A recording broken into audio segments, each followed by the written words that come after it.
Evening settled over Meteora like a giant exhale, as warm stones released the day's heat, and shadows stretched, long and soft, across the valley. Vasili had come precisely to avoid everyone. Solitude was his salvation, until someone else's footsteps joined the silence. A woman approached the overlook where he sat sketching the jagged, towering pillars. She didn't stand in silhouette, striking a dainty or dramatic pose. She simply existed before him, as though she had just wandered out of the mystical rocks themselves.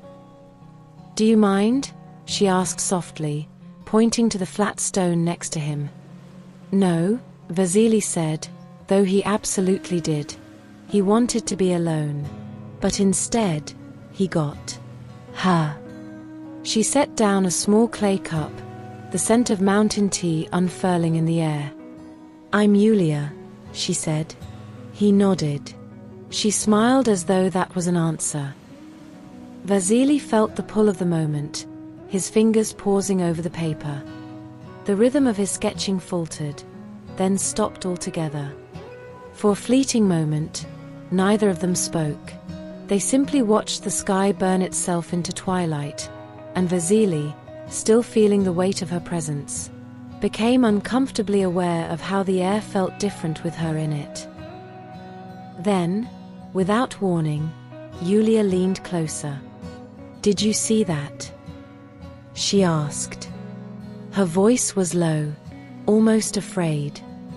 Vasili followed her gaze, his pulse quickening before he even knew why. There, far above, a single monastery light flickered, once, twice, and then it was gone, snuffed out, like someone had pulled a switch. Vasili swallowed. His mouth felt dry, like something had crept into it when he wasn't paying attention. "Is that some kind of signal?" he muttered, heart drumming in his chest, louder than it had any right to be. The silence around them pressed in, thick, like the quiet before a storm. It seemed like forever before Eulia whispered, "Who knows?" The darkness that followed felt unnatural. It wasn't just the absence of light. It was like the shadows were creeping out from the monastery, curling along the rocks, inching toward them. End of part 1. Hey there. Thank you for tuning in. I've written this one for Team Nightjar and everyone who's here for the ride. If you enjoyed this chapter, save the playlist, hit the subscribe button and turn on notifications so you are first to know when the next chapter drops. Let's unravel this story, one short chapter at a time.